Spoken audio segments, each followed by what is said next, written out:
ఒకరోజు తెల్లవారుజామున గౌతమ బుద్ధుడు తన శిష్యులతో కలిసి ఒక తోటలో మౌనంగా కూర్చుని ఉన్నాడు.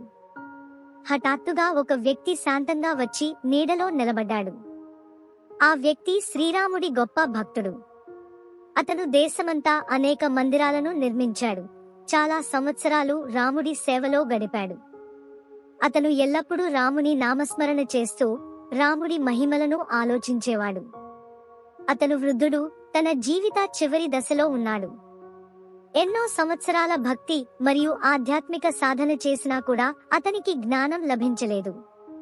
అతనికి నిజంగా దేవుడు ఉన్నాడా లేదా అనే సందేహం వేధించేది. బుద్ధుని గురించి విన్నప్పుడు అతను తన సందేహం నివృత్తి చేసుకోవడానికి వచ్చాడు. ఎవరికీ కనిపించకుండా బుద్ధుడితో మాట్లాడాలని భావించి, ఓ తథాగత, దయచేసి నిజాన్ని చెప్పు, దేవుడు ఉన్నాడా లేదా అని అడిగాడు. బుద్ధుడు తన అనుభవజ్ఞానంతో అతను రాముడి గొప్ప భక్తుడని తెలిసాడు.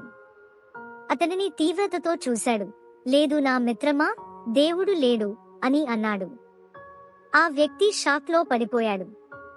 తన జీవితమంతా దేవుడు ఉన్నాడని నమ్మిన అతనికి బుద్ధుడి మాటలు ఆశ్చర్యంగా అనిపించాయి. బుద్ధుడి మాటలు తనకంతిమమని భావించి అనేక ప్రశ్నలతో అతను అక్కడి నుండి వెళ్ళిపోయాడు. మళ్లీ సాయంత్రం అవ్వగానే బుద్ధుడు తన శిష్యులతో కలిసి తోటలో కూర్చుని ఉన్నాడు. ఆ సమయంలో మరో వ్యక్తి వచ్చాడు.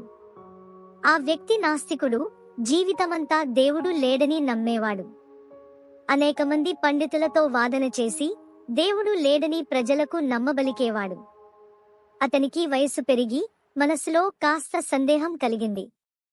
ఏమిటి, దేవుడు ఉంటే నా జీవితమంతా నాస్తికతను ప్రచారం చేసినది వృధా కాదా అని అనుకుంటూ నిజాన్ని తెలుసుకోవాలని బుద్ధుని దగ్గరకు వచ్చాడు.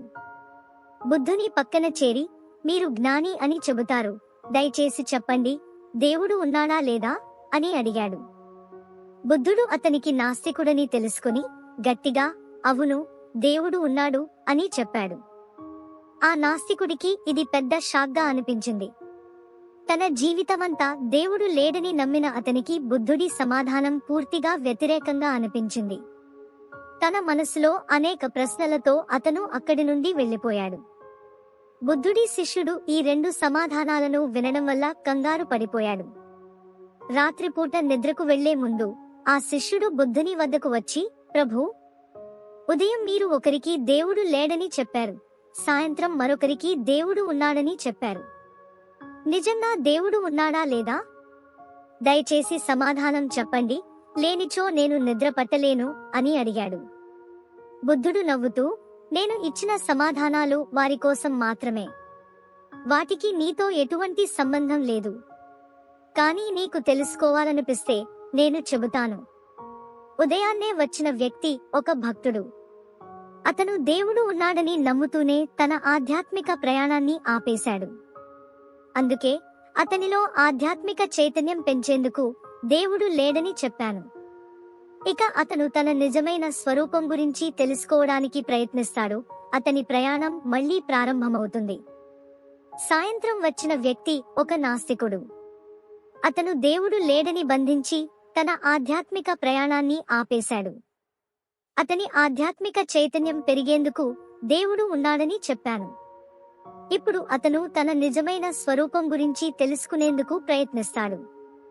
అందుకే నేను వారికి ఆ సమాధానాలు చెప్పాను, ఎందుకంటే వారి ఆధ్యాత్మిక ప్రయాణం మళ్లీ ప్రారంభం కావాలని.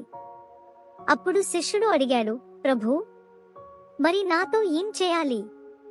బుద్ధుడు నవ్వుతూ, నీవు ధ్యానం కొనసాగించు, నీకు సమాధానం లభిస్తుంది అని అన్నాడు. ఈ కథలో మనం చూడగలిగింది ఏమిటంటే, మన జీవితంలో రెండు రకాల వ్యక్తులు ఉంటారు. ఒకరు దేవుడు ఉన్నాడని నమ్మేవారు, మరొకరు నమ్మనివారు. కానీ మనం దేవుడిని నమ్మతామా లేదా అనేది ముఖ్యమైనది కాదు. నిజంగా ముఖ్యమైనది మన నిజమైన స్వరూపం గురించి తెలుసుకోవడం.